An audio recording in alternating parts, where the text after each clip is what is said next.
Hi, it's Kacey and Luna here today. We're on our way to the Tyson's Corner Tesla Service Center, and we are getting several things done today. I'll read them off to you and show you a video of the screen with the service, right, with the RO on it, the repair order on it. When we get there, suffice it to say, we're in for a little treat. The very last item on our repair order is to upgrade the Autopilot computer to the new full self-driving computer.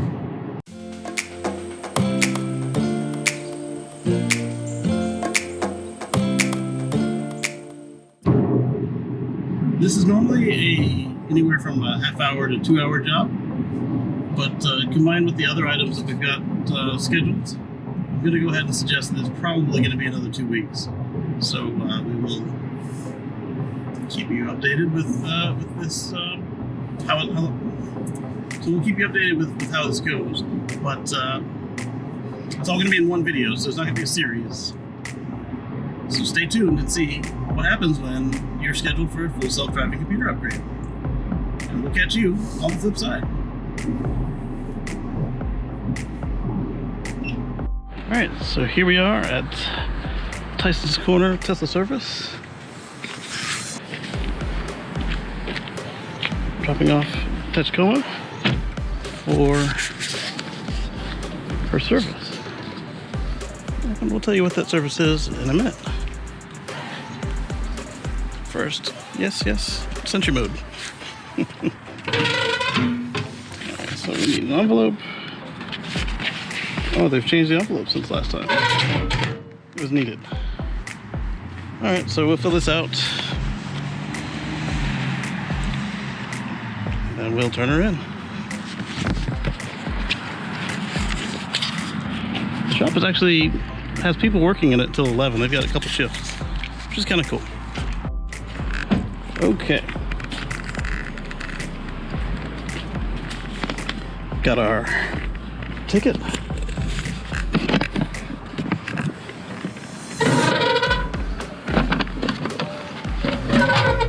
There she goes. Alright. Now, let's call an Uber. And while we do that, I'll do a screen record and show you what all it is we're getting done today.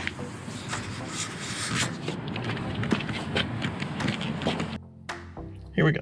Alright, so I'm going to blank out all my personal information. So what we're in for today is Autopilot randomly disables itself. They say correction is firmware general diagnosis. I don't think this will matter once we change out the Autopilot computer, unless it is the rear camera or the pillar cameras. Both of those have been, well, when we first got the car, they were both really problematic. The rear camera started doing its thing again where there's like a green line that comes across, and if I still have copies of the video, I will show you. If not, then oh well. Anyway, so I'm wondering if those green lines, I don't think that the car actually interprets them as such, but I wonder if the car can see that poor connection. And then the B-pillar cameras are actually, the car has called them out. I can't see what's going on with the pillar cameras because Tesla hasn't exposed them to us yet. All right, so the second concern is the second row seat tracks and motors, which as a 7-seat folding seat, we don't have second row motors. It's listed as a track. It could be the track, but this seat, the small seat, folds when it's not folded over, and even sometimes when it's folded over, it squeaks a lot when the car is cold. If it's been cold soaked, once it heats up, it's normal. And so now that winter is back, it's been the first time that we could actually replicate this. All right, the next one is I am complaining about the it's gonna be kind of hard to see with the lights, but this is not the light unit that the car shipped with. That is the European model. It is the Tesla accessory security system. and it's terrible. Do not buy it. Don't buy it! It's terrible. It turns on your Sentry mode, and it turns off your cabin overheat protection, and it's way too sensitive. Like, if somebody just looks at the car wrong, it'll just go off. And they say that they are going to educate me. I don't want education. I want it out. I want the regular, non-special light. Or they can just unplug it or reflash it or whatever. Just tell the car I don't have it. I don't care. Stop alarming it. Stop messing with my Sentry mode. Well, Sentry mode messes with it and then turns off the cabin overheat protection, which is stupid. All right, so the next concern is number 5, the ultraviolet light. I don't know if I showed you guys on any of these before, but my car has a really, not as severe as I've seen or heard of, but there's a yellow border all the way around. So let's try, I don't know, the web browser. Something's going to give us a white screen.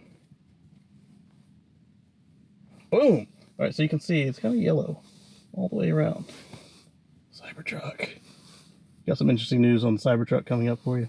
But anyway, all the way around, all 4 edges have the yellow border. Okay. And then we've got the headliner replacing. This car was shipped with a misinstalled headliner from the factory. So this headliner, you can see it's got a little bit more space in it than it should. Well, you might not be able to see because it's dark. A little more space in it than it should. That was about 8 times worse when we got the car, and it still isn't completely rectified. In the corners of the Falcon doors, you can see the clips that hold the headliner in place. So they finally agreed that it wasn't installed correctly, that they couldn't fix it, so they ordered a brand new one. It took a little while, but it's finally here, and they're going to replace it. That headliner, combined with the shutter concern, where the car shakes when you accelerate aggressively, are why the last service took 2 weeks. And that's why I think that this will, again, take somewhere near there. So, yeah, what number was that? I skipped it completely.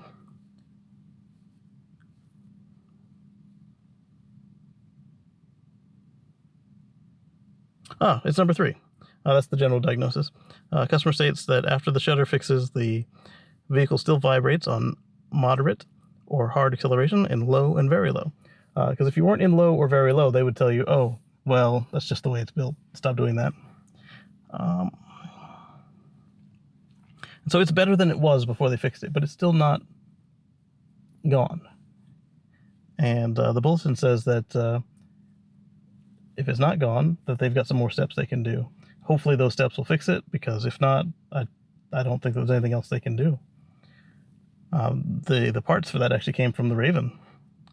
All right, so then we're going to update the CHAdeMO firmware, which is that guy down there.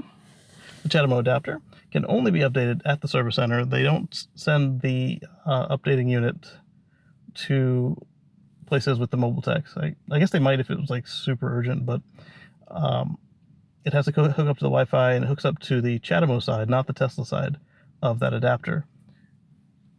It takes, apparently they say it takes up to 45 minutes to 2 hours here to update. I've never heard before this about anything about the length of time, but I have no reason to disbelieve them, except that maybe they just wanted me out of there on my last visit. And then the last item is my favorite. It says, concern, full self-driving computer retrofit, Model S and Model X Group 1. Correction, full self-driving computer retrofit, Model X, North America only.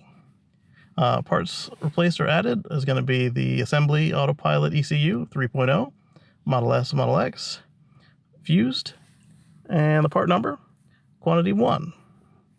And so our grand total today will be $0. And with that, we will catch you on the flip side.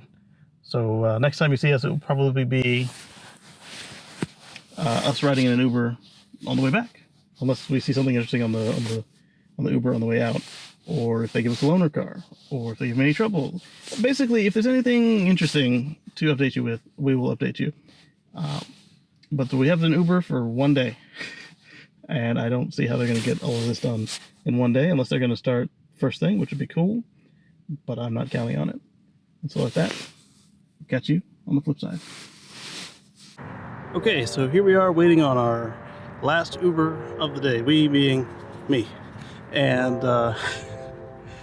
Tesla says they've completed all the work, and we'll see. But they've confirmed that I've got a new headliner. They've done the vibration mitigation repair again, and they have installed the new full self-drive computer. So we'll see what kind of state the car is in when we get back to it. From what I've seen so far, I should expect it to be in calibration mode. Hopefully that doesn't take too long, because traffic here is interesting. And hopefully the adaptive cruise works, or at least regular cruise. I don't know. We'll find this out together. And sorry we're here on this cell phone.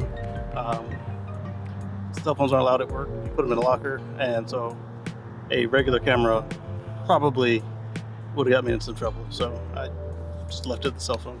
Anyway, we'll see you when the Uber arrives, and then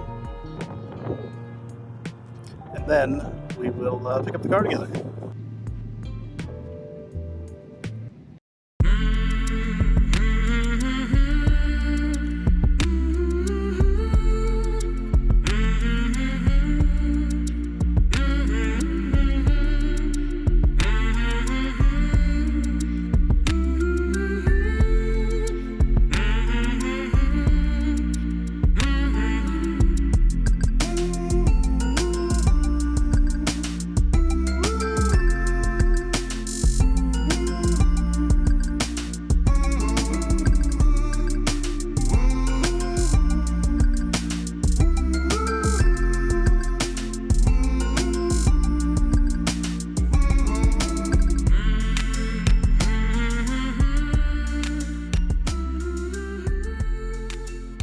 So we are doing the Autopilot calibration again.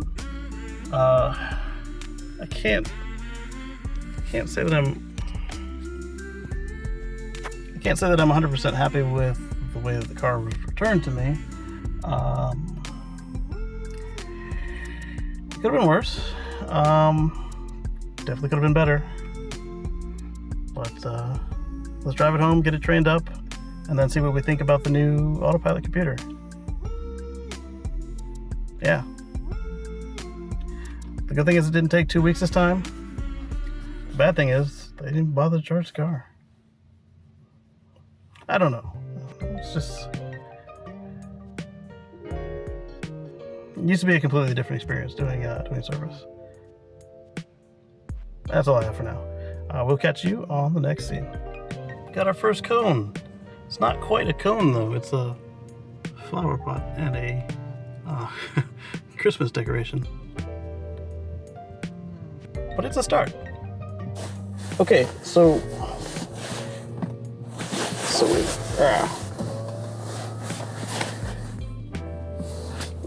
I've had a couple days now with the new Hardware 3 computer, and I think you can feel that it's faster. You can feel that it's processing things so much more effectively than the previous version.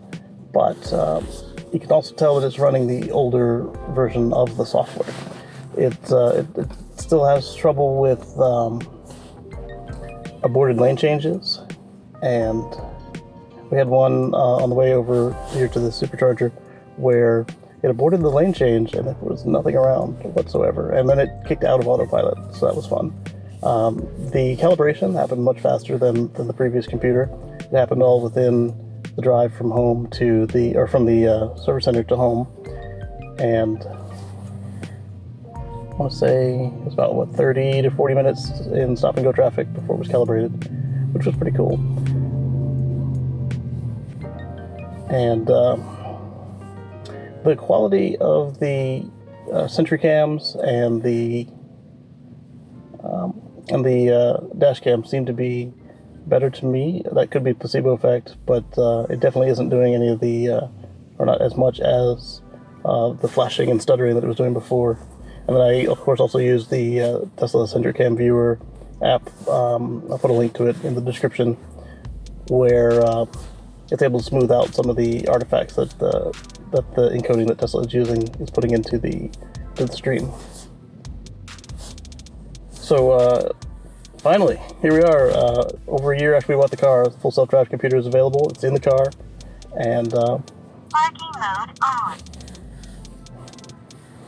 And it was quite an adventure. There's still folks that are still waiting. Tesla says they'll call your VIN number up and let you know when it's ready. I don't know if they've actually started that process yet, or if they're just kind of getting people who ordered it and are in service for other items, getting them done first, or what the case is. But we were in to get a new headliner, and the middle seat of the Model X here squeaks, or did squeak. I haven't heard it since they had it in service, which is good. And a more thorough fix for the Model X shutter, which happens when you are, well, in our case it's happening at any height setting, but if you're in any setting other that's higher than low, if you apply a lot of power, it would shake and make noise. And so we call that shutter, and we were in for the second repair of that. And glad to answer any questions you have on the process, and want to ask you to please like this video, give it a thumbs up, please leave a comment down below, and we're still trying to get to 1,000 subscribers by the end of the year, so I really appreciate a subscribe to the channel, and if you want to see it every time we put out something, ring that little bell and it'll let you know. If you know any friends that are interested in Tesla content, I'd really appreciate you sending them our way, having them subscribe as well. And overall, I would say, yeah, I'd give the Tesla Hardware 3 installation a 10 out of 10, and they also did the UV treatment for our MCU2 screen, where the very edge of the screen would turn this horrible yellow on all four edges.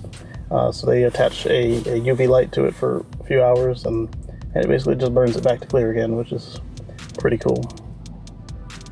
What else do we have done? We updated our CHAdeMO adapter. Only the service centers can do the CHAdeMO adapters, because the mobile teams don't get the update tool. It needs to connect to the CHAdeMO end of the adapter, not the Tesla end. So all in all, it was a very successful service, and glad to finally have our Hardware 3. We got several updates. There were 2 failed the night of the installation, according to the app, and then there was 1 successful the next morning.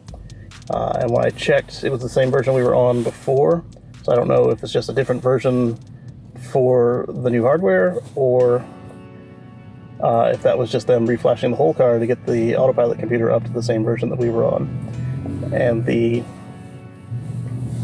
Friday, so 2 days later, they had a, well, the end of the next day, because I picked the car up Thursday. The end of the next day, we got another update to 2019.36.2.4, which apparently is just a bug fix update, because I have not noticed any real changes with it. We're still waiting on the next change, 2019.40. Whatever, that will give us the neural net for the rain, and a few more ways for it to take advantage of the new computer, like the stop sign detection and maybe stoplight detection. It's not entirely clear what's in there. And with that, catch you on the flip side.